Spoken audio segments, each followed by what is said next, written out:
know what, guys? What happens after an interview? A lot of guys won't tell you that a lot of guys make a lot of money. You have been put in a certain group. It's Chief, I paid for one-on-one. It should be me and you. I paid for your time. You understand? Me, I'm in the taxi industry. I make money, Chief. I want you to trade for me. And you got this thing. If you lose, you lose, Chief. You see that? That.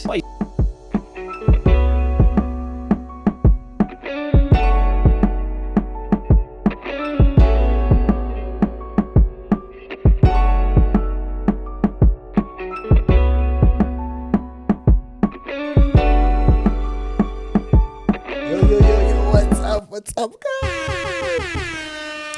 I'm back in front of the screen. Hopefully, we're not gonna have a Zulu session the whole session.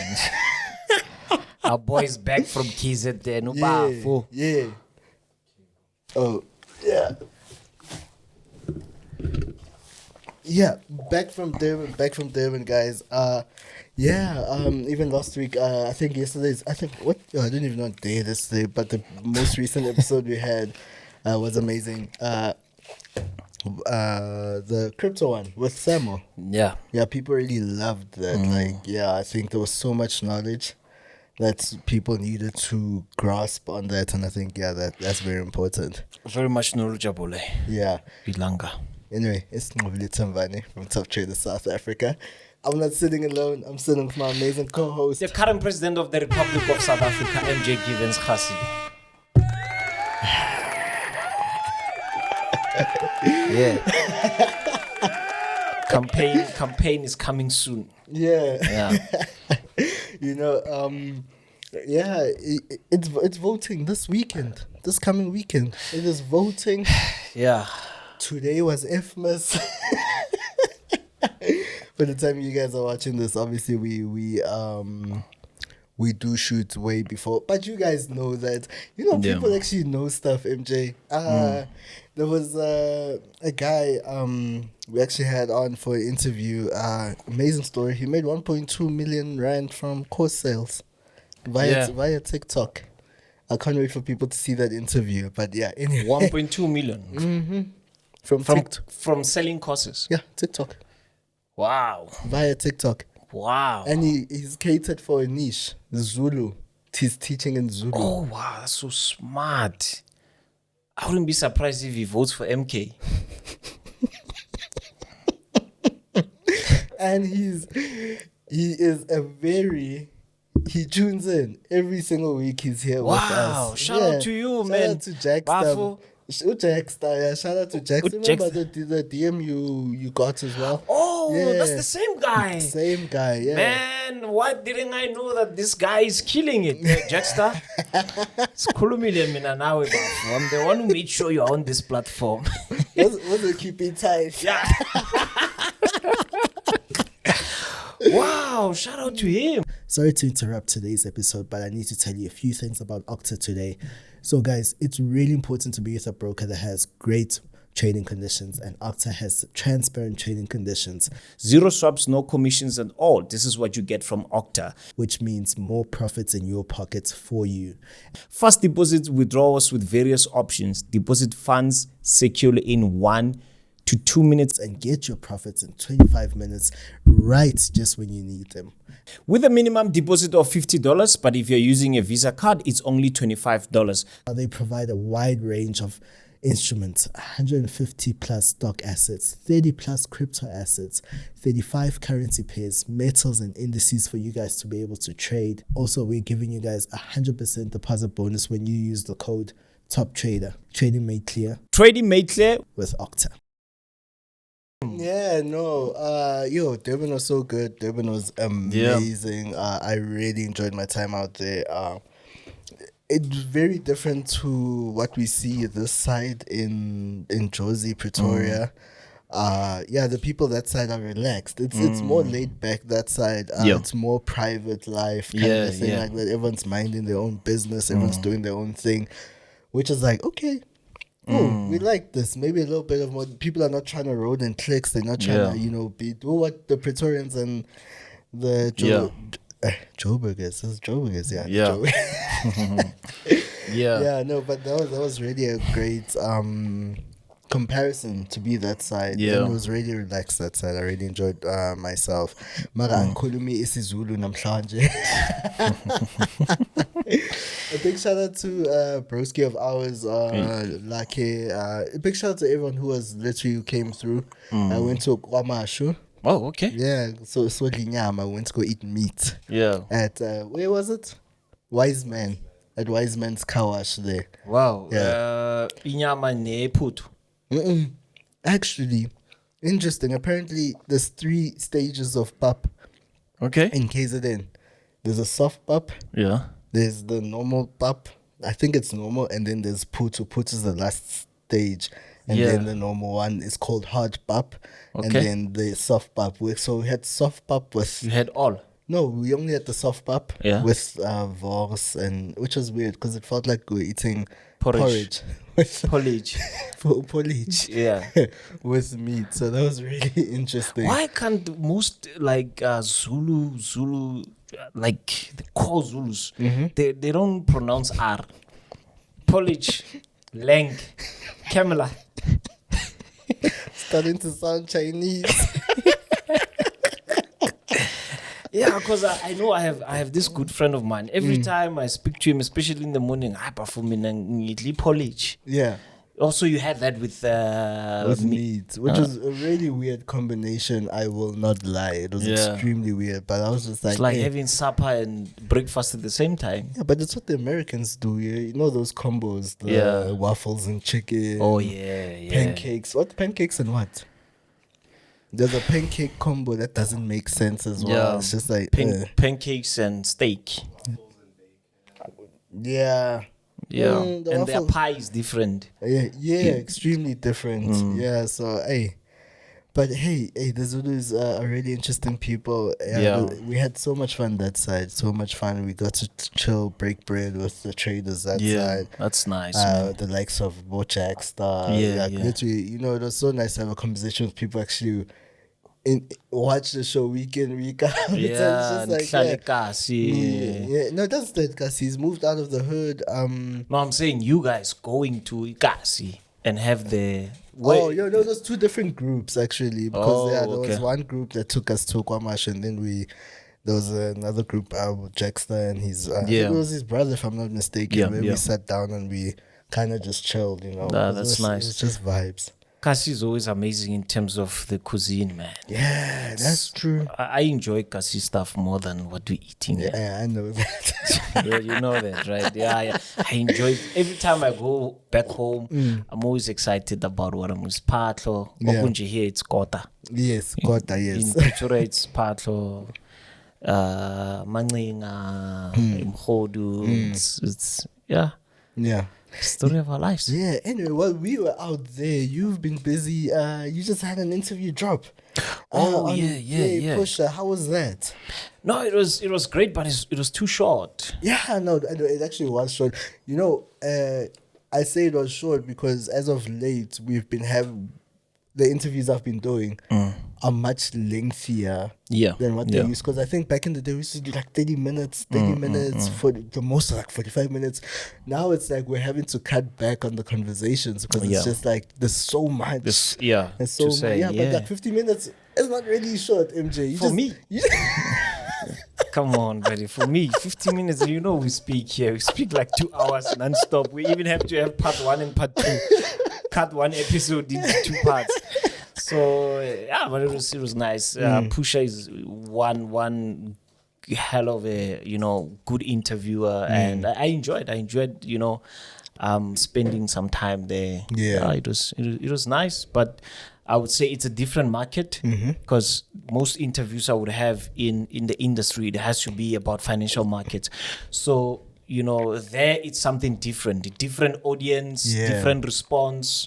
So even people that are inquiring about my experience as well as my services, these are people that are, completely out of our world. Yeah. So to them, you have to but I think there's a part 2 that is coming soon. Yeah, so Pusha had to come back to me and say, "Look, man, we really need to do part two." So yeah, I don't know when is that going to happen, but yeah, pretty much soon we're gonna have a part two, and then dive deep, because there it was more like I don't think I was prepared for that interview, because I thought that I'm you know, when you're used to something. Like, I'm used to what we speak about here. Yeah. So I went there with the mentality that I'm just carrying on. And, you know, they had to sit down with me and say, look, you are now speaking to a different audience. They don't know anything about trading. So I had to really calm down and explain it as if I'm explaining it to beginners. Yeah. You know, unlike here, we yeah, but it was a nice experience. No, that's cool. That's cool. Yeah, man, it's always nice just to see just you being able to is it broaden the wings? You broaden the wings, you know, expand as well, you know, the brand as well, the personal brand, which is really important though. I think, you know, you can't just, and you know what's crazy is that a lot of people after the interviews here, they get like a certain kind of clout, they get inquiries from people, branding as well. So it's really important just to also capitalize on that. Are you planning to capitalize on all of that, or what's the way forward? Because, like, okay, let's have a conversation. Because you know what, guys, what happens after an interview, a lot of guys won't tell you is that a lot of guys make a lot of money. No, truth be told, a lot of guys make a lot of money. I've literally had it's been different. Like I said, but I've probably said this before, is that people have said to me, "Hey Joe, now I'm eating."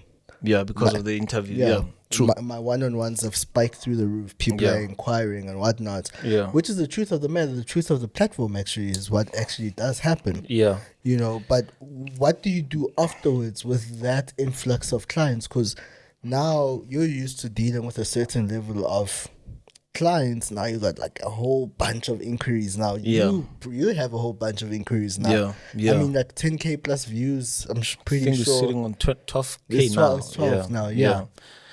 Well, look, man, with me, it's more like I don't like taking too much, knowing that I will when the supply is too much and I know that I can only, or when the demand is too much and I know that I'm going to supply little, I rather reject than to think that I know it all. Yeah. So most people that come, unfortunately, when I do one-on-one, it's literally one-on-one. You understand? I don't just say one-on-one, then I refer you to another guy, put you in your class, and I forget about my one-on-one. Like, it's literally me and you. So many people are making inquiry. Unfortunately, I cannot take all of them. I have to reject some. MJ is rejecting clients. No, no, it's not like it's. Look, I. You know, me and you off camera, we always have our conversations about our struggles and businesses, and there's a lot that I do. So I don't want to come in and think of, hey, money's coming in, and I need to capitalize on that. As much as I would love to, but I think I've worked so much to maintain this. The image that I have in the industry. I don't want to be seen being reviewed. You understand? I not that I'm scared to do so, but I just want to keep it the way it is. Rather be at the level that I'm in and scaling slowly than to just allow everybody to come in and I'm overwhelmed by the work. You know? And I would love to be, especially by Rolio Jack. I would love for Rolio to watch that interview and criticize where he can. That way, I think it's going to open up a room for me to improve as a representative. Because when you're being invited on another platform away from our platform, you're basically representing our industry. Yeah. And when people in the industry can come and critique you, you can grow. Yeah, I would really love that. Yeah, I mean, it goes down to the McG podcast. Yeah, we've learned a lot from that. I mean, to this day, people still see me and they're like, "Hey, Chief, what were you doing?" I know. For some reason, I'm happy I didn't go here.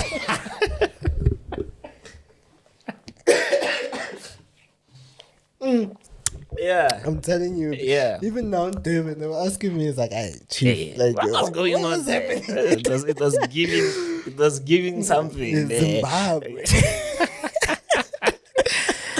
Yeah. No, like for real, like that point you are actually speaking on is actually quite true. You know, yeah, it's actually quite true. Yeah, we really need to be held accountable because the power of a microphone. Sometimes we underestimate the power behind this thing. That what we say, people tend to believe. What we say, people tend to discourage themselves. Say, MJ said this, therefore I'm not going to embark on this because I'm being discouraged. So when you sit in front of the camera, it's so much important to think before you say things. Obviously, you can't be perfect all the time. Yeah. But you always need somebody to hold you accountable by what you say. Don't come in arrogant and think that you know too much. No one can say anything. I wouldn't want my guys here to, because I know you guys wouldn't critique me. And even if you do, it's going to come from a good space. But if it's somebody from the outside that I don't have a relationship with, I can tend to take it too serious and work on it. Because we don't know, man. Any call can come at any given time. Come to ENCA. And we don't want people now to think that MJ was on ENCA. Talk rubbish there. Now the industry is looked as if it's not something to be taken serious because of what I say. Yeah. So to come back to what you were saying about the demand is too much. And unfortunately I cannot respond to all of it. Yeah, no, I'm one man. And I do my one-on-one. Like I literally do what one-on-one says. One-on-one. I mean, nothing more annoying than paying for one-on-one and then it's 1-on-3, 1-on-5. Then you are being put in a certain group. And Chief, I paid for one-on-one. It should be me and you. I paid for your time. You understand? It's one call that was interesting to me. So one guy called me. It's like, and he bullied me. This guy literally bullied me. And I was like, I want to talk to MJ and this is what I want. Me, I'm in the taxi industry. I make money, Chief. I want you to trade for me.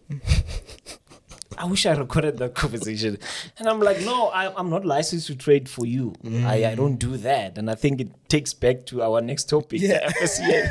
So I was like, no, I'm not licensed to do it. I said, hey, but I don't care.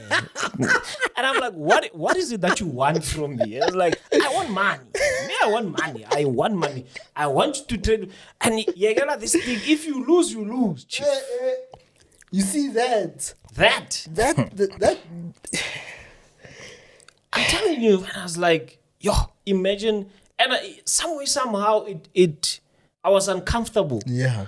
Because I don't want to get in a state where people now will say, we will force you to do it. If not, we will do something. Hey, Bato. You understand? That guy was giving me those vibes. I was like, and now I had to, the boldness in me had to come in now. Yeah. Like, Chief, I don't trade for people. You understand?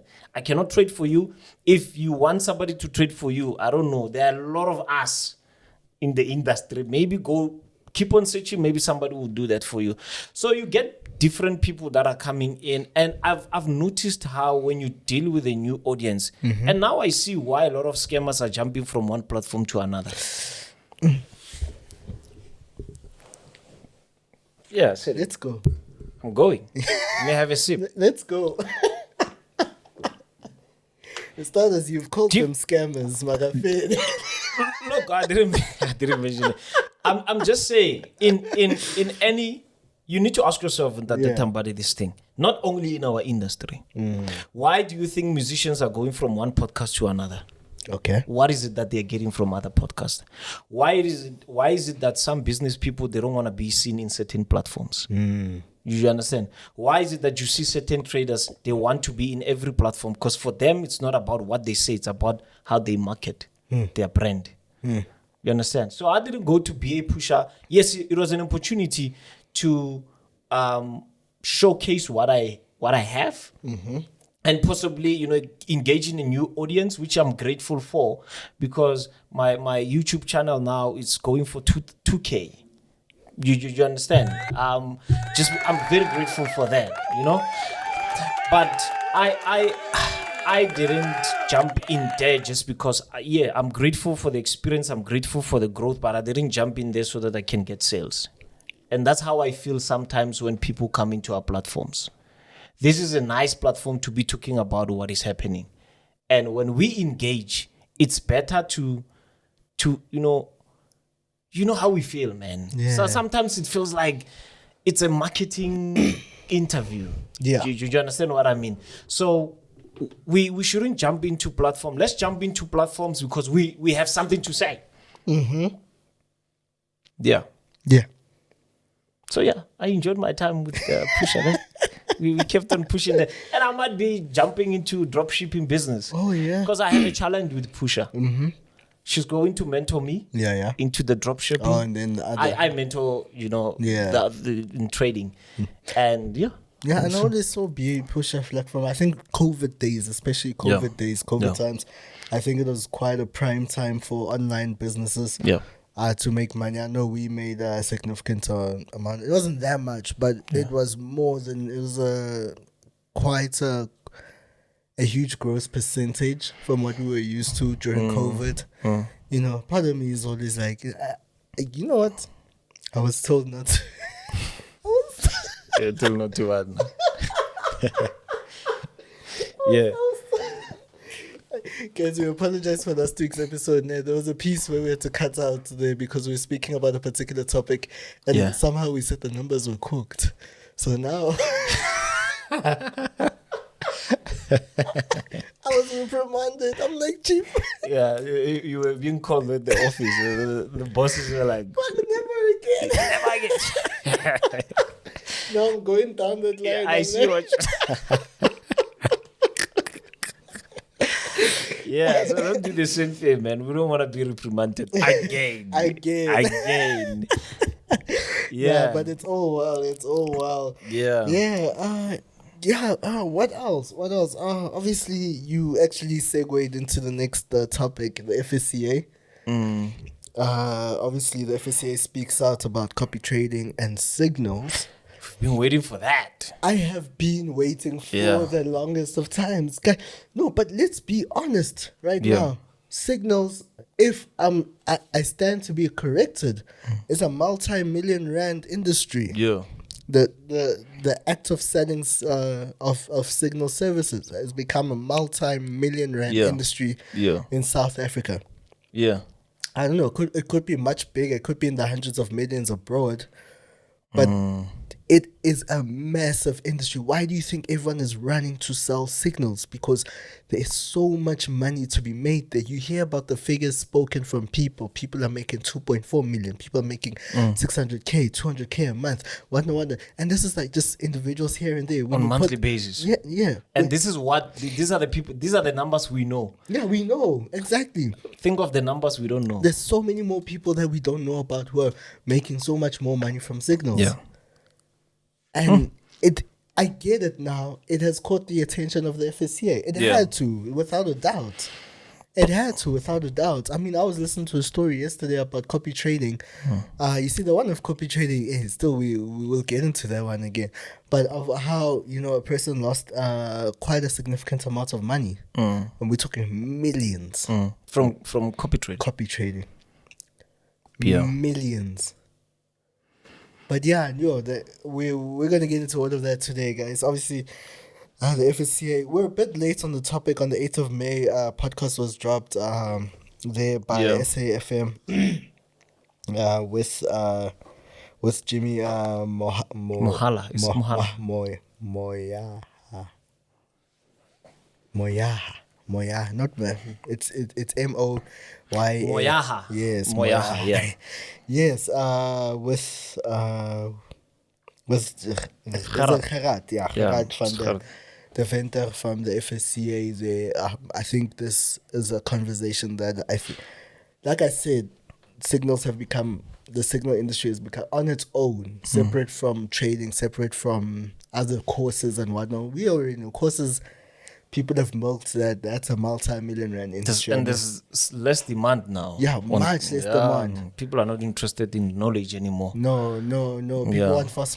People want fast money. Things are happening now. To learn Forex. Yeah. I mean, if you hear somebody tell you it's going to take 3 years for you to master this thing, 3-4 years, you got to treat this thing like it's a degree or... Yeah. Nobody wants to hear that. Because we've been sold this idea that skip school, go trade. Yeah. It's an easier way to do that. Yeah. But it's not easy this side, is it, MJ? It's never easy, buddy. It's never easy. But, it goes back to some people, that's why we always say, okay, fine, 3 years can be minimum. Mm-hmm. But depending on the work you do, it can be even less than that. Oh, yeah. Yeah, so the problem is we as mentors, we don't produce like behind the scenes too much. We always focus on the outcome. And usually the outcome is usually fake. Yeah. We still have some vessel in there. This one needs... Guys, I'm very happy. I know we're late to the conversation, but I'm very happy about this. You guys know I'm anti-signals. I'm not for signals and whatnot. But we're going to get into what actually sparked this for the FSCA. There's currently an ongoing investigation into a particular individual or entity right now for them providing for copy trading, because that particular person lost a lot of money for clients. And you understand, guys, this thing actually goes way much deeper than we actually know. You understand, people go to the extent of getting people's pension funds into this trading thing. People's you understand, like, people's livelihoods get invested within this particular industry, or within copy trading. We're gonna stay on copy trading for now. Copy trading, also known as social trading or whatnot. But now I'm sitting here, I'm like, okay, cool. I think copy trading has been sold like this. You don't need a license to trade. Yeah. Or to trade other people's funds in that regard of copy trading, because you're trading under the broker's license. Yeah. But now it's an issue for the FSCA for people to be doing copy trading. So are brokers in the wrong for allowing people to social trade and copy trade under them? My issue with the FSCA is what? Yeah. They allow they allow the problem to get out of control. That's when they come back. That's my problem with it, because clearly, obviously we knew. The minute you see copy trading, you know there's a high possibility that people are going to lose money. Right? I think that's when now they were supposed to say, fine, how do we find a solution around this whole thing? That it doesn't get out of control. Now it's getting out of control, and they're like, okay, fine, now let's... It's still an investigation into one particular case. Yeah. But obviously, just after we saw what happened to JP, after the JP thing, they came and they said, you guys actually need ODP licenses. They had everyone get ODP licenses. So I think this one case could really change the trajectory of where the industry is going moving forward, because the next thing tomorrow, FSCA could come out and be like, actually, guys, you actually need maybe it's a discretionary license. But now they will be dealing with the problem, deal with the cost before the problem comes. But it's not that. Is it easy to deal with the cost before? I think it is. These people are regulators. Why can't they come in and put strict measures into place? But they haven't. But let's be honest. It always, what it always feels like. Our industry is always being mised. That's the thing. That's basically what I'm saying. That look, you mize us, we mess up, and then that's when now you're like, okay, no, I think we've been mising these guys for the longest time. Now let's attack. Do you understand? So I feel like always deal with the cause. For the longest time, you know this. We've been messing up in this industry for the longest time, and like you say, they've been mising us. Now people had to cry first. Then it's like, okay, fine, we hear your cry. But what are the measures that they should have put some measures in place? And it's not always going to be perfect. Yeah. Put certain measures in place until people get hurt.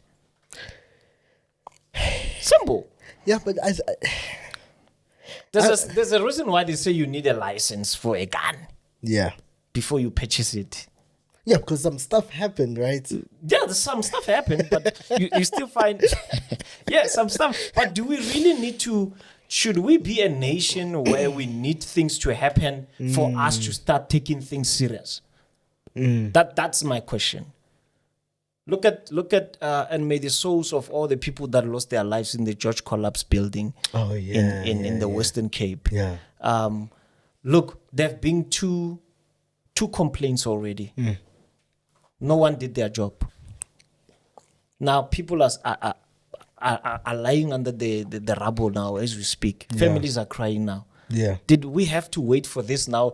Now everyone is gonna be taking this thing serious. Yeah. Now we need to put strict measures. You knew that the building could collapse if you don't do certain things. I mean, engineers, architects are there, inspectors are there. Who was not doing his job, and who's going to be held accountable? But somebody have to cry first for somebody to be convicted. Yeah. Deal with the cause. Yeah, that's true. And we are smart. Traders are smart. We will find another way. I'm telling you. We'll find There's always another way There's to make always money. another way to make money. I'm telling you. We are, and I feel like we as traders, we are like 10 steps ahead of the FSCA. 10 steps ahead, if not 20. If not. And now we are about to be 21 steps because FMAS is coming. And a lot of people will be thinking now, how do I capitalize? Yeah, that's true. You understand? That's true. Yeah, so let's deal with the cost. Let's deal with the cost. Yeah. Sorry, I just need to quickly send something to our guest for next week's episode. Yeah. Yeah. So I don't know, man, but I just feel like there's a lot FSCA can do, to avoid people being and this is my point, ne? Sometimes people are doing wrong things and they are not even aware that is not right. You understand? You are in a position when you're doing something wrong and you're not even aware. How many people are trading on other people's behalf and they're not even aware that is wrong? Hey, account management. Account management. Even account management is at the top of the list. Anyone who's doing account management, guys, is a scammer, guys. That whole thing is a scam. No, but guys... That is true. That is true. You should not... Again, we repeat. And I think, you know what happens with account management? I think it has this thing of... Because we're always saying don't give your money to someone else. So people think I'm just going to fund my account and give my account to someone else. So there's a bit of delusion there where it's like, I'm not really giving my money to that person. I'm just giving them an account that has my money in it. So it doesn't really... Yeah. You understand? Yeah. So there's a little bit of delusion right there where it's like, okay, no, it's fine. Yeah. And account management, guys, it does not... And they always say, if you lose it, it's fine. Don't worry, we understand. Wait until you lose it. That there was nothing they were understanding about that. Yeah, but again, we have account management. Then copy trading was actually brought in to kind of solve account management. Because with account management, what happens is that MJ, I come to you, I'm like, okay, here's my account. We'll split the profits 50-50. Yeah. Then you trade the accounts, and after that, you make profit for me. I take the money and I'm gone. I don't even give you your 50%. No initiation fee, nothing. You traded for me. I took the money, left. So copy trading was introduced to kind of solve that particular problem. As well as signals. Right. I feel like it was in between of account management and signals. Because if you take trades, there's no need you. Yeah. I need to send you a signal. Because it's going to execute on your behalf. That is so true. Yeah. Which I strongly advocate for copy trading over signals. Yeah. Because I'm like, it kind of saves that stress of sending something to a group. You're just trading, and then people are making the conscious decision to be like, I'm linking my account to that particular individual.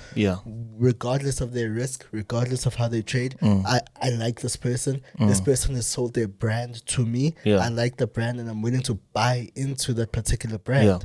So let me go and buy into the copy trading. As goes to signals. So you see, they were trying to solve problems from signals, you're correct. And account management. Copy trading was introduced. But at the same time, it's like, who...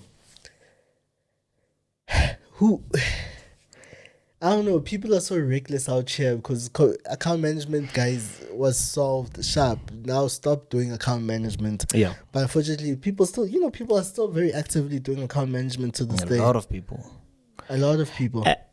Going back to the guy who called me, it's like, hey, putting cool. Like I'm experiencing this thing. But when and funny enough, Uti, because I'm wearing a suit, I'm the right one. Yeah. You understand? When I think you're not gonna blow my money. Yeah. But you have experience. Come on, scammers come in different dress codes. Do you understand? But I was looking at how this guy is comfortable giving me his money. Yeah. Taxi money. It's not. Hey, taxi money.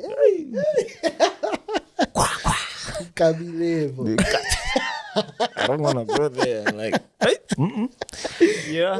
But people are victims. They still get into it. Yeah. And I always say there's a solution to this. Mm-hmm. There's a proper way of doing account management. Okay. Without having a license. Let's talk. Now, for any business, there's always capital investment and sweat investment.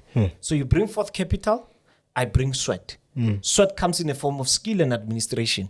You bring investment, right? Profits are split on basis of your agreement. So if somebody says, I have 1 million, MJ, I want you to trade for me. Instead of saying I'm trading for you, no. I've got the skill, I've got administrative tools as well as the skill. I'm getting into this contract with you. You bring forth investment. We're starting a company basically. So when you open an account, that's the name of our business then. Yeah. You understand? We're opening an account, and that's why some brokers, they would even go as far as having like a business account. Yeah. In the brokerage system. So with that 1 million, you're saying I bring sweat, you bring investment, which is capital for the business. You put it in, it's our money. It's never your money now. It's our money. That's how it works. True. Because even if you're saying, fine, I can produce these bottles, but I don't have capital to do so. Bring money on the table. I've got the expertise to design this thing and produce it. That's what? That's investment. You get into a business, you register the business, you run the business. And it must even speculate or stipulate on your contract that losses that are going to occur on this business are going to be taken by the business, not as an individual. So that's another way of doing it. Bring 1 million, I bring the sweat. Now, we draft a contract, we deposit money, that's our money. This is how we do withdrawals. When the money comes from the broker, it must go into the business account. Now, when it comes to the business account, Nqobile Tembane cannot just wake up and go through FNB, and you understand? It's to sign for money to come out. Yeah. Anything that has to do with their money. Yeah. That way, I don't think the FSCA, as much as it's a smart way of doing it, like you are being evasive a bit, but I think that's the proper way of doing it. But you remember, I once said you get rewarded for playing according to the system's rules. Even the rules that aren't put out there. Exactly. It's just like going down to tax. You get rewarded for playing the rules. Simple. For being evasive, you must be rewarded for that. You must always be rewarded for that. And, talking about tax, I'm going to say something, but not today. Not on today's episode, because I met with this amazing guy who gave me another, evasive way. And it will work, eh? No, we must use the term avoidance. Not evasive. I know, man. What did I say? Evasion? No, the evasion is wrong, guys. You guys heard wrong. No, we heard wrong. No. I'll speak to my producers. We need to remove that one. Avoidance, guys. My apologies. Not evasion, because evasion is illegal. Yeah. Yes, guys, please. I stand to be corrected. Ne? Avoidance. Hey, thank you. Hey, I was gonna trend. Hey, guys, avoidance, tax avoidance, right? So even this one, account management avoidance. You understand? But do you think the way I'm saying it, the FSCA can come and say, no, you guys... No, but isn't that what copy trading... Because what I was saying earlier, sorry, I didn't actually finish my point with the account management. Yeah. I get account management, you give that... So with copy trading, what happens is that from the initial start, already the broker facilitates everything. Transactions, So somehow a contract becomes a contract... enforcer of the agreement of me saying I'm going to put money there. When I remove my money from there, you get your fee, you get whatever you're supposed to get, and I only get whatever I agreed upon before accepting the terms and conditions of that particular social trading or copy trading system. And you don't have the access to the funds. Yeah. As the strategy provider. Yeah. Isn't it? That's when you do copy trading. Yeah, that's true. So I think that's a better way of doing it. But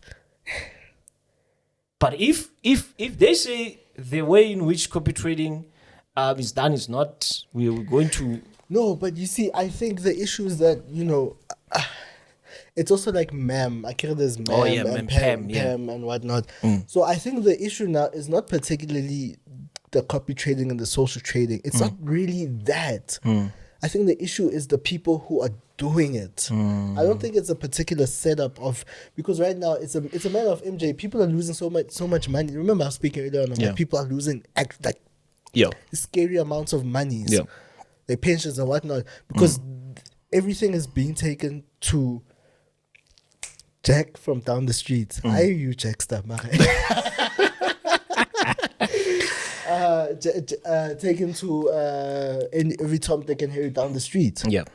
And now the FSCA at some point they say that to the people with the licenses to do to trade on other people's behalf, there's so much that goes into a particular trade, information, whatnot. I mean, if you go to your big funds and you ask that for a strategy, they're gonna give you an entire book, or pamphlet or whatever, and be like, this is what we do, this is the research we've done before we took particular trades. So I think that's the issue the FSA is. It's not, but I don't think it's really particular. But they're gonna say copy trading because, I mean, it's broad. But when I'm sitting here, I'm thinking about, I'm like, they're not really looking at. They're just looking at people participating in the copy trading because people are reckless with it. People are full margining on copy trading, which is true, And I think that's what the real crux of the matter is that people are sitting there, they're like, no, actually, let me go trade for these people, but I'm going to go trade in a reckless way. The FSCA on the other side, they like, what's actually going on here? Nah, people are losing too much money. They're getting complaints because the reason why this case is open is because they got complaints. A lot of people lost a lot of money from a particular entity. Now they getting complaints from it. They sit in there. They're like, the FSCA must actually come hire us. We must go work for the FSCA. We'll solve issues. Exactly. and they have a podcast now. I saw the FSCA podcast. I think we need to replace it, but it's fine. So you understand. So I think it's just a matter of the FSCA's problem is that a lot of people are using, from one case, they see people lost money via copy trading, and there were complaints from that. But I think the copy trading thing actually does work if it's done responsibly. But unfortunately, on the other side, hence I speak about the discretionary license. A lot of guys don't have. People don't have the education to get the licenses started. Let's talk there to even get to that that level. People don't. People are dropping out because why? There are no jobs, there are no nothing. People are trying to find alternative ways to make money. Forex trading has become an alternative way for people to make money. People have made money. People are making money from this because people are like, I believe in this. This will make money. This will. But then again, it's like, when we don't have money for school, I can't go get the financial degree to go get that discretionary license. And now we've kind of just said, hey, look, we're paving a way for ourselves as young, not just black people, but as the young community is like, nah, I'm going to go pave a way for myself and make money for myself. Alternatively, from what the world wants us to kind of fall into the structure of. And now we're making our own money. We found our way to make money. And now, because it's not the traditional way, they have an issue with it. But also the young people, we have not been particularly responsible in the making of the money. I hear you, but I think now it's high time that as much as the young guys are irresponsible, who's holding them accountable within the same industry? You understand? Because somebody's always going to mess up and it's like, I was not even aware. But if there was somebody to hold someone accountable, which takes us back to our forum. We really have to have this forum. 100%. Exactly. So I think some way, somehow, we're going to be helping the FSCA in a way. Yeah, but obviously they need to bring something on the table as well. I mean, we can't just have a forum that will run on its own. It needs a budget. So that's why it's important for us to have our forum within the industry. So that such kind of things, that's what I'm saying. There are people that are doing it out of the goodness of their heart. But they're not even aware that it's not even legal to do so. But it takes me back to, I'm sorry guys, now I don't, our legal system in South Africa, I gave up. I don't want to lie. And the issue is not only in our industry. There are a lot of people that are selling liquor without the license. Go try to acquire that license. Not that I tried. Because I get easy. Nqobile Tembane. Hi man, I grew up in a tavern shop. So try to open, is it the protection order? Do you know, hey man, South African law, do you know that in this studio, as much as Top Trader is the owner of here, if I feel harassed, I can open a protection order here. Okay. And they'll say, okay, for now, it stands until you take me to court and say you are going against it. So in the meantime, you need to be away from me. Yeah. In your own place. I'm telling you. So, but how would it work for you? Would that mean you're not working in the meantime, or? Yeah, but I don't want to be seen around. You shouldn't be seen around me. There are people where you find a boyfriend and a girlfriend is staying in the same house, or a wife, not even a wife and a husband, a girlfriend and a boyfriend. They're staying in one house, and the wife, the girlfriend is like, "Hey, I'm being harassed here. I open a protection order against this guy in his own house. He's not going to be allowed in his own house until he's going to make, what is it called? Appeal. And say, no. But now, in the meantime, it stands. That's very interesting. I'm currently rewatching Black Mirror. I don't know, do you know Black Mirror? So it's a series. For those who know, Black Mirror is brilliantly put together. So there's an episode on there. Yeah. So it's a series of episodes. They're not really. It's not like in chronological. No, it's not like a story. Like episode 1 is tied to episode 2. Okay. It's completely different stories, but it all ties together there. And so there's an episode where I can block you in real life. So in other words, I can just decide I'll block her. When I block you, you don't see me. So it's like blocking on WhatsApp. You won't see anything I say. I won't see anything you do. It's like blocking so on Instagram. You won't see anything I do. And even if somebody reposts something of you. So in other words, I will only see like a weird shape of you if we're sitting here together. You won't hear me. I won't hear you. We'll just be sitting here. Sorry, like that just popped in my mind when you're talking about the protection order thing. Yeah. I'm like, that was really interesting though, because it's like, because you can literally block someone and then that's that. Like you just see like a weird like shape of that person. But you can't hear them, you can't talk to them, you can't do anything to them. You guys could be in the same room, but wow. I think that would work for our legal system, Yeah, and I think it would. It's quite interesting, actually. Quite an interesting concept. Yeah, anyway, back to...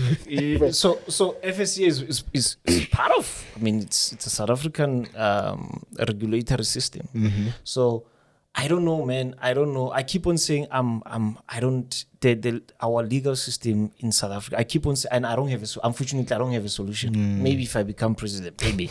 Not maybe, if, when... you professor is when.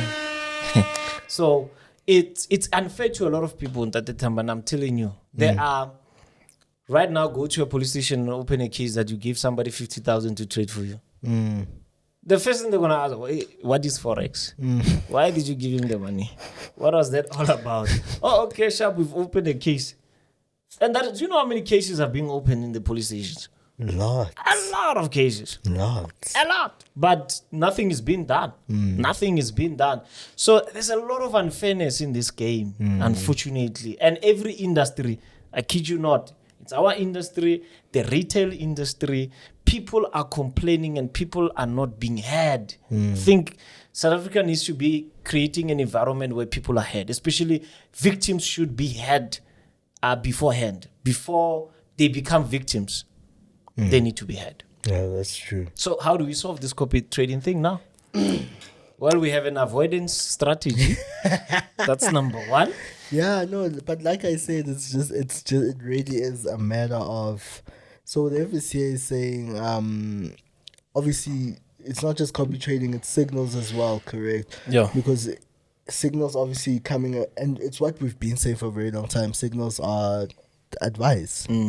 That's it's definitely financial advice. Financial advice. Yeah. And how many people are out here giving financial advice? Like I say, for it to become a multi-million rand industry, a lot of people are giving financial advice that shouldn't be giving financial advice out here. Yeah. And I think I'm really hoping the solution is that the FSCA comes up with a way to. Yeah. But for me, signals must just stop. Lock them up. But do you think they're going to stop? That's the question. But the consumers are also the problem, because consumers want to. I think, like I said, I feel like copy trading kind of solves the issue. Yeah. But how do you adequately copy trade? But obviously, the where there's a will, there's a way. Because people find a way to copy trade, even if it's full margin every day. People just fund their accounts every day. And when we don't like full margin, they say we don't want to be rich. You think we are in this game to fool around? Yeah. So you know, copy trading, ne? Like you're saying that victims are also part of it. Yeah. They make it. They are part of the problem. Yeah. When somebody is a strategy provider and you are copying his trades, some depending on obviously the platform that you're using, some platforms allow you to mitigate risk on your side. Yeah, that's true. Meaning to say, when the person takes this trade, you will put it in terms of percentage that on your behalf it must execute you. This is the type of risk appetite you're gonna get into.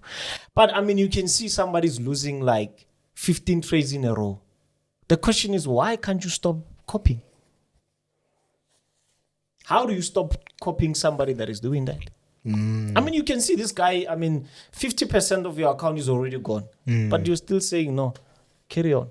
Why didn't you stop? Because I don't think you are locked into a contract. No, but you see, that I think it's a thing of hope. Yeah, hope has killed a lot of people. I think it's a thing of hope. Because even down 50%, it's like, oh, we'll come back. Come back strong the next day. We're not determined by the week. Fall 6 times, get up 7 times. Yeah. You know the interesting thing I think about that particular interview with Gerard, the advisor is responsible to make sure that the investment or the trade is suitable for the person. Now, and they spoke about suitability. We've spoken about sustainability, but now they're speaking about suitability before taking on a client. Because when an investment firm kind of comes to you, they're like, okay, let's say you're in your 60s or whatever, depending on where you are in life, they look at that, they check out your risk appetite, and they kind of try to match those together because they understand where do you want to go. But unfortunately, in the derivative space where we're at right now, people are selling, we're not particularly selling that, we're selling financial freedom. But we'll get into that in the next podcast. Let me not get to the freedom part. But yeah, you understand when I say we're selling financial freedom as to like, we're not particularly selling suitability. It doesn't matter where you are in life, Chief. If you bring your 1,000 rand to me right now, we're walking away with 10K. I was so mad the other day. Remember we had a boy from that Ntwana from Namibia or whatever, Kenya, whatever. I was so mad. That boy does investments. Like 3 days investments. Hey, get your money back, put this much. What's his name?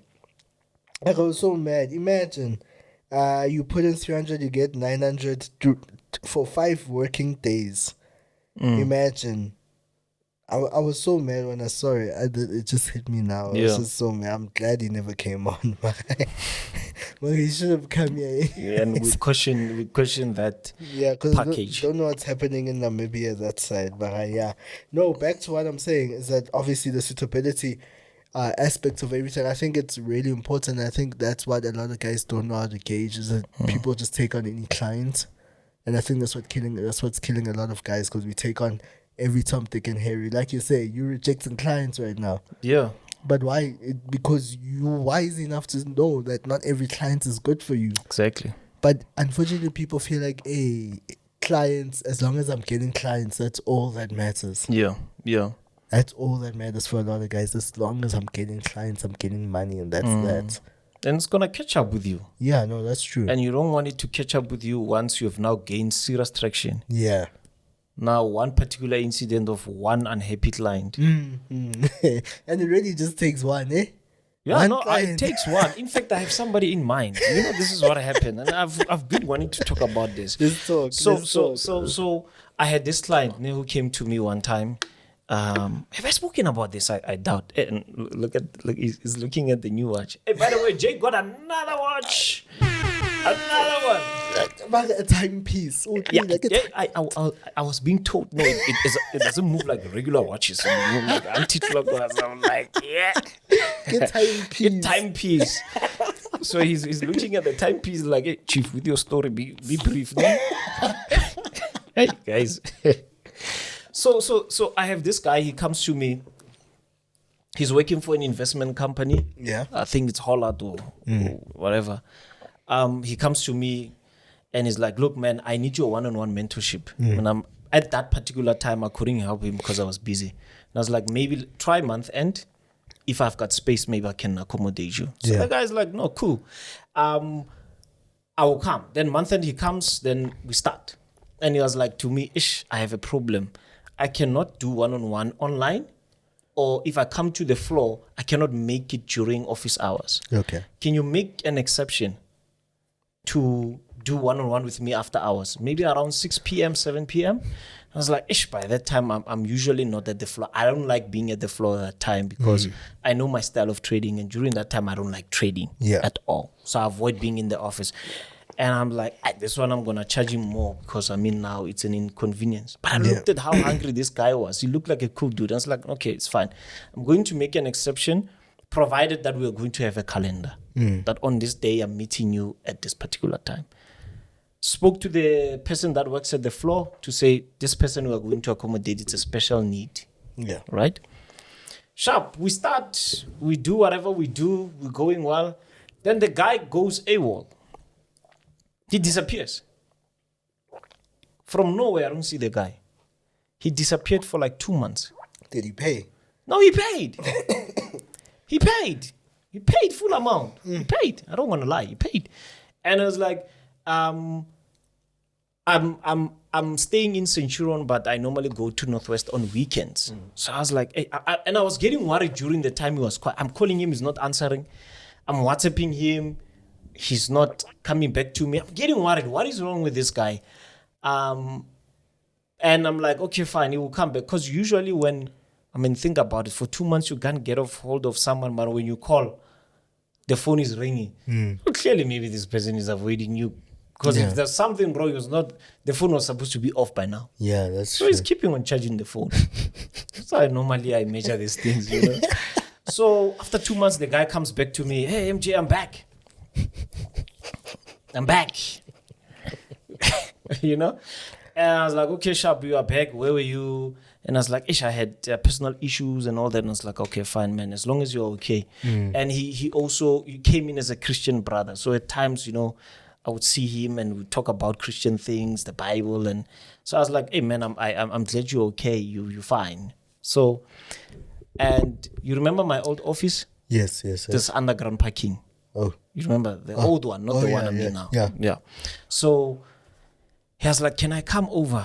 And I'm like, okay, fine, you can come over. But now the rules have changed. You cannot access the underground if you are my visitor. Right? They only allow tenants to park underground. Right? So Sharp, and I told him that. So I go in the underground parking. You know the other car, like using the one for construction site. So one guy drops me because he needed to use my car. He drops me off there with that particular car for construction site. And I left my car in the underground. Sharp. He comes in. and we do the session. And when we're done, I'm calling this guy, you need to come pick me up. And I was like, Ish, I'm going to come there after 30 minutes. And it's getting late. And I'm like, no, man, I've got the car keys to my car. Yeah. Let me rather take my car. Only to find out this guy all along after the session, he was just waiting to see if I parked underground. Then he calls me, MJ, you lied to me when you said I cannot park. Why did you park underground? I'm like, Chief, I work here. Yeah. They're not going to tell me what time I need to park. What's your problem, Kate? Why should I tell you which car am I going to using and all that, right? Yeah. Cut the long story short. The guy says now, okay, no, it's fine. My apologies. Let's forget about it. Yeah. Then he comes and says, can I have 50% of my money back? Okay. I'm like, for what? It's like, no, the time I was away, I was with another mentor. True story. I want 50% of my money back. And I'm like, how do you know that I've done 50% of the work? Because me and you, we've done like 8 lessons. You know, it's like, but I don't think your strategy will work for me. Like, but you could have seen that in the beginning. Why do you want your money back now? It's like, that mentor screwed me, so I also feel like you're going to screw me up. I'm like, no, but you cannot judge me based on other people's actions. Yeah. You need to give me a chance. Yeah. And the only thing I can do for you is, you're not going to get your money back, but you can still come and do your course and finish it off. But I'm not going to give you your money back. And I was like, I'm going to expose you. Like, go ahead. In fact, the time we were speaking on the phone, I had a Zoom session. I had like 49, 50 people waiting to get into the Zoom. And I'm like, I stand to be corrected. Jump on the Zoom. Let's have this conversation live with the people. Yeah. And let's see if people feel like I'm wrong, then I'm going to repay you back. But if you are wrong, then you're not going to get a cent from me. So it goes back to people jump into different mentors. They expect a certain treatment from you. When they feel like they are not getting what they want, now they call you a scammer. Yeah. You understand? So this is a problem that I had with the guy. Yeah. So how do we solve such kind of problems? And no, I don't want to lie to the Tembane. But these are human problems, though. It's like Nqobile problems. And I don't want to lie. No, I don't want to be. I was not born to be liked by everybody. You like me, you don't like me. Not for me. It's okay, man. Yeah. I'm not in this business to be liked by everybody. Yeah. But if somebody can face me and say, "Look, here you are wrong," I'm willing to listen to you. Yeah. You understand? So mentorship, copy trading, signals, we all have different problems. And forum must come, man. Yeah, no, it must come 100%. Seriously. As mentors, as signal providers, copy, robot providers, because we are a lot now. Anyways, it's too much. Let's sit in one room and find solutions. I never. But why? Why? I kind of want a boxing ring. I want a boxing ring. Somebody challenged me for a boxing match. I'll tell you off camera. Okay, manje machita, I want a boxing ring. So now what must happen? No, but I fully agree with you. Something like that is really, it's a need more than anything in this industry. Yeah, no, but it was. We need to make it happen, man. You know, speaking about the suitability, going back to the suitability thing. And also this whole copy trading and signals thing, trading for people and whatnot. And like I said, is that now I think the real crux of the matter is that the FSCA, they have an issue with people because I'm telling you right now, if people were not blowing people's monies like this with copy trading, it wouldn't be a problem. I don't think it would be a problem because it'd be too many happy people. Lots of money is coming to the country. So that's good for the economy. But unfortunately now people are being reckless in the copy trading. You know, I was having a particular conversation. There's a new venture I'm going into within the financial markets. And it has something to do with pension funds and whatnot and all that. But this particular he's trader guy. He's like to me, oh chief, why don't you just trade Forex. Okay. Thing is, I have an issue with, and thing is, when you taking people's monies and kind of, I'm not the one particularly taking the monies, but I'm kind of just involved in the whole process somehow. You're broke. Basically, but yeah, I'm a third party. Yeah, in the whole thing. But there's a particular company that they deal with and they trade, but it's on a much larger scale. So all that. So now the guy is like, why don't you just diversify your fund, take 50% of whatever people are bringing, take it to Forex, get somebody to scalp it for you.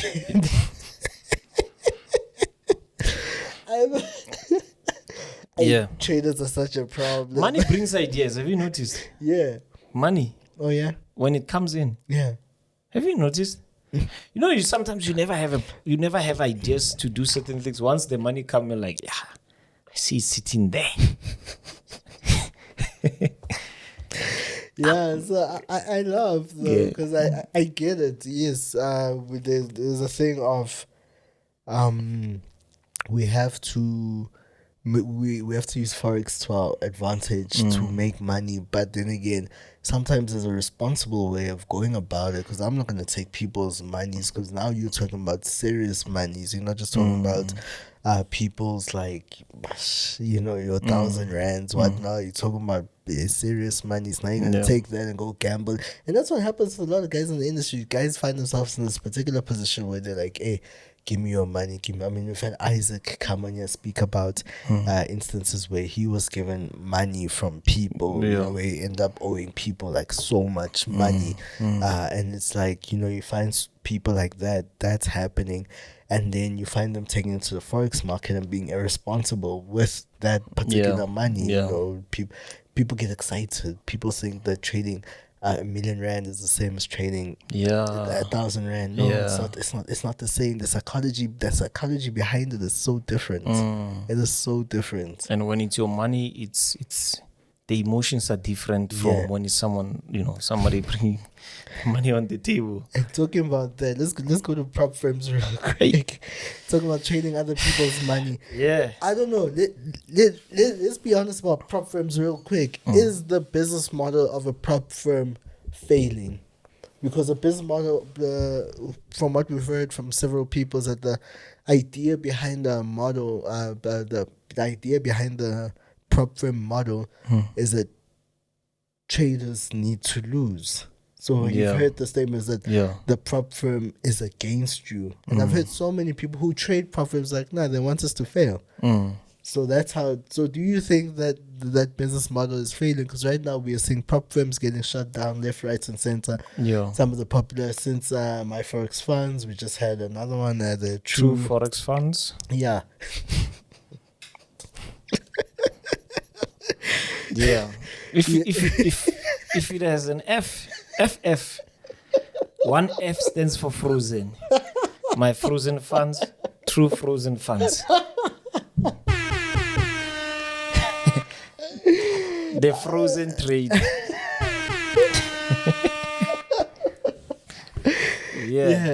So many firms are getting shut down, and I think is a time for us to revisit the model of, because you know what, and I saw a very interesting comment the other day, like, they bet on, these prop firms are betting on people to lose. Cool, that's okay. But now what happens when you actually get profitable traders?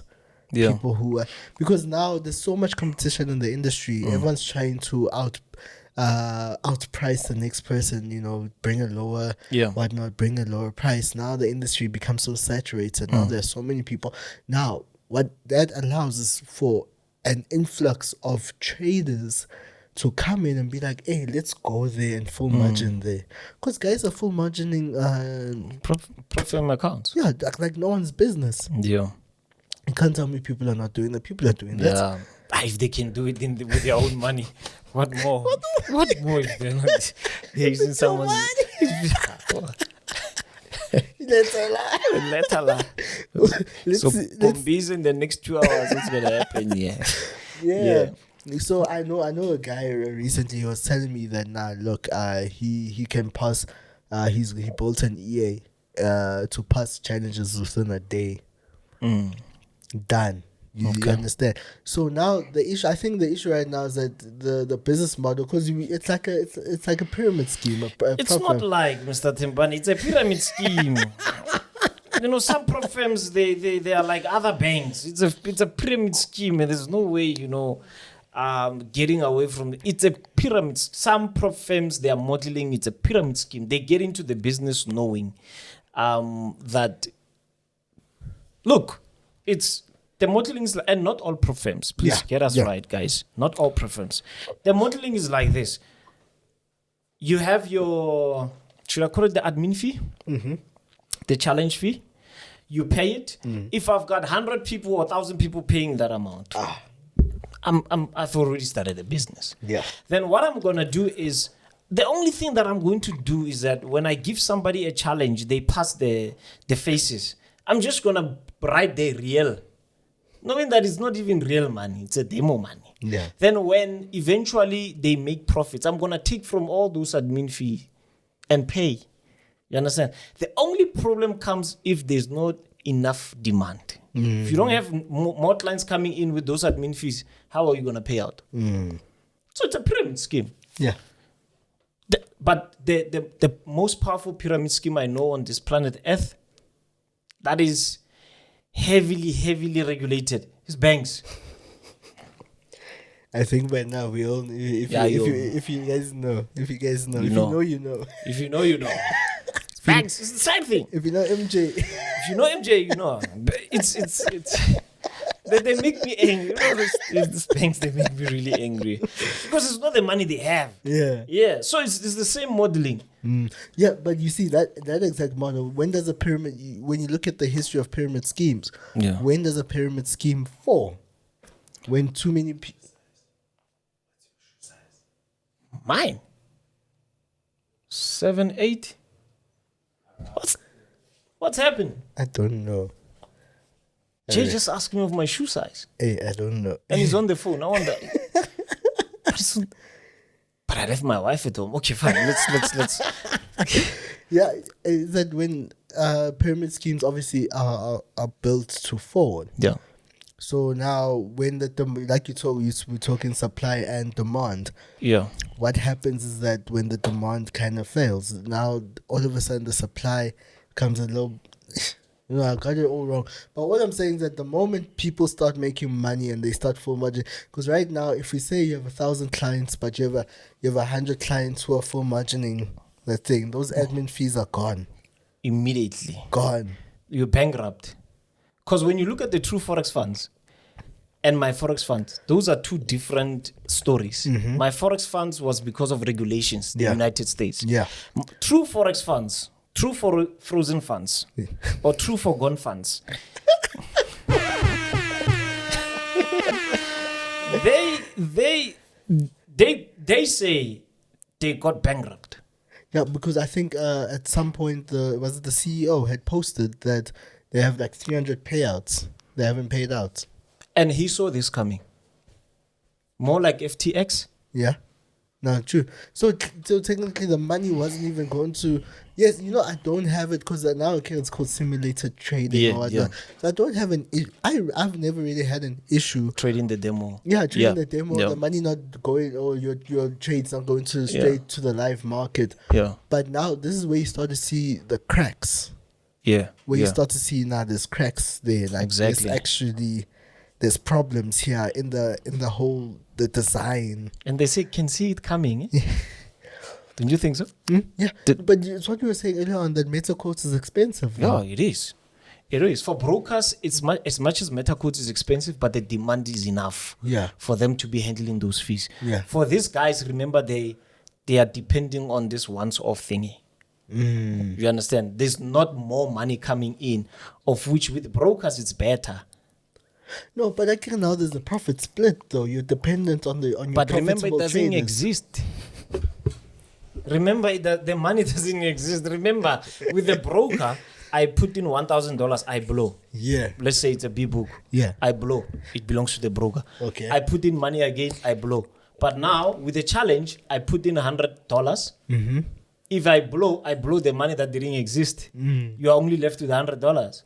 So to run meta codes is expensive. Payouts, you've got a queue of people wanting payouts. Yeah. So it makes it more difficult.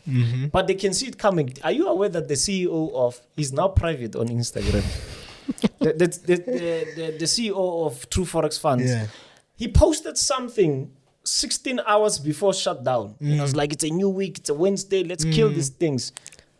4 hours later, guys, we hate to break it down to you. We are back. You can see when the business is going down. Yeah. You can literally see. And there were no warnings. Like any other pyramid scheme. Never. There were never warnings. Never Ever warnings. So how do we... Hey, and my boy got the challenge. He just passed the challenge. Hey guys, congratulations to Jay. He's just been funded. And we are praying. We are standing in the gap. That there's nothing happening.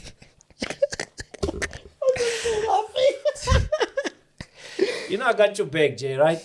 No, but truth be told, man. Yeah. We rebuke that spirit. Yeah, in the name of Jesus. No spirit of freezing. Yeah. So, but you see psychologically what it does for somebody who's getting in with a pure heart to say, I really want to try these things. Yeah. Now, the more, it can even affect your trading, eh? Oh, yeah, that's true. The more now you hear these ones are closing and you're like, hey, I've just been funded. And some people can say, no, but it's fine. They only took my $100. But they gave you hope of $15,000. And like you said, hope. Sometimes we plan with the money that is not in our account. That is true. So some people, look at what happened with me with my frozen funds. I already had plans, man. To buy Nyana. Hey. You know? But you know, it's just a young setback. The comeback is the comeback is really, I don't know. Ferrari's coming.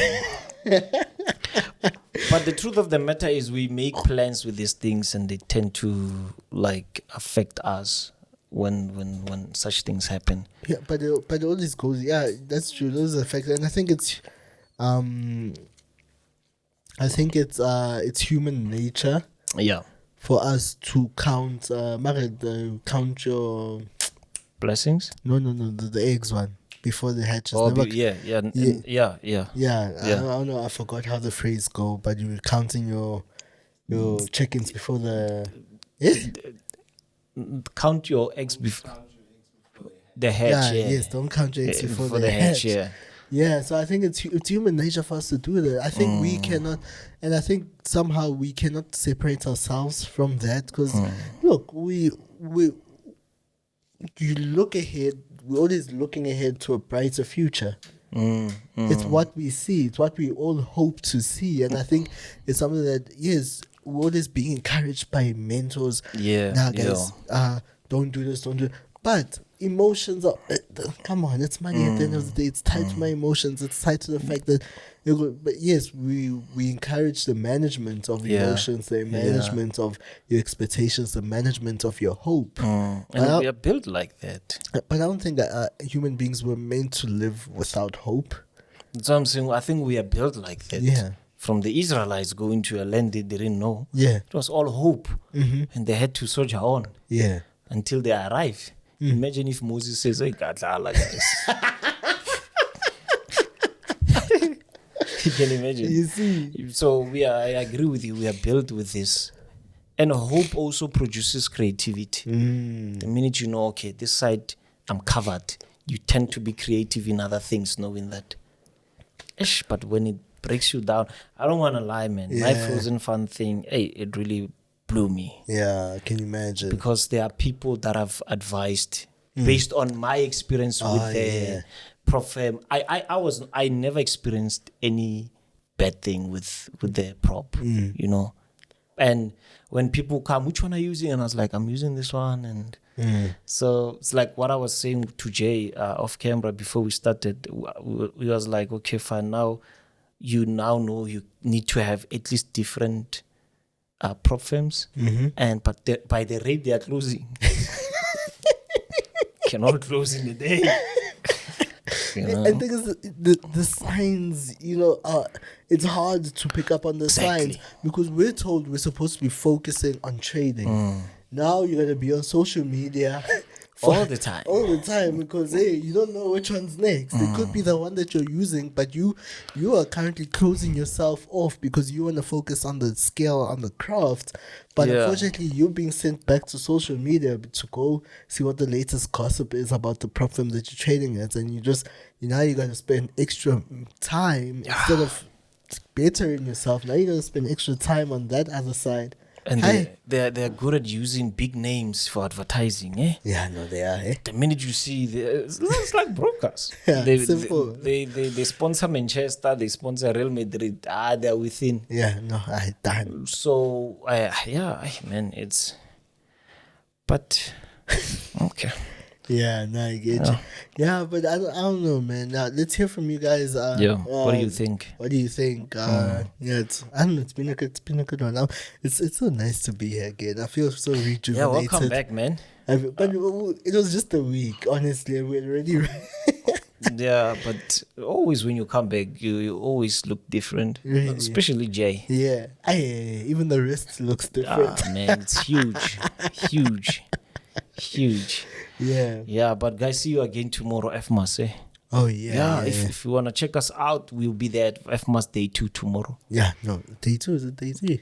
Day 2.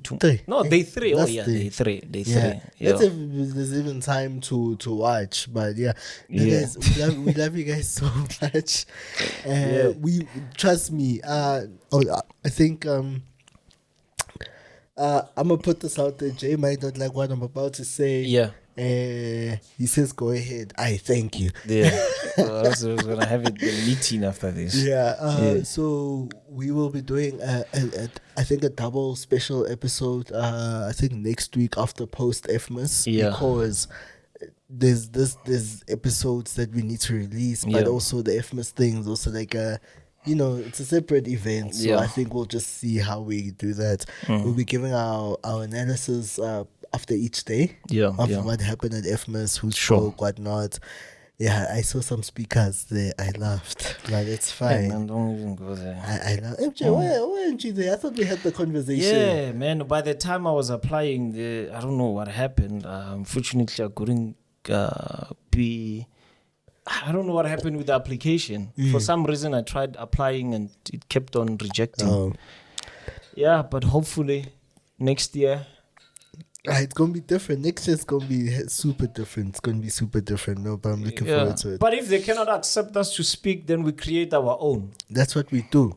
That's what we do. That's what this platform is. If the door doesn't open, we create a new door. Possibly a window. Aluminium. Sliding. We build a whole new building. Simple That's as it. that. That's it. Right next door. Right? Yeah. No, guys. Love you guys so much. It's myself, Nqobile Tembane. MJ Givens Kgasi, your current president. We're out. Yeah.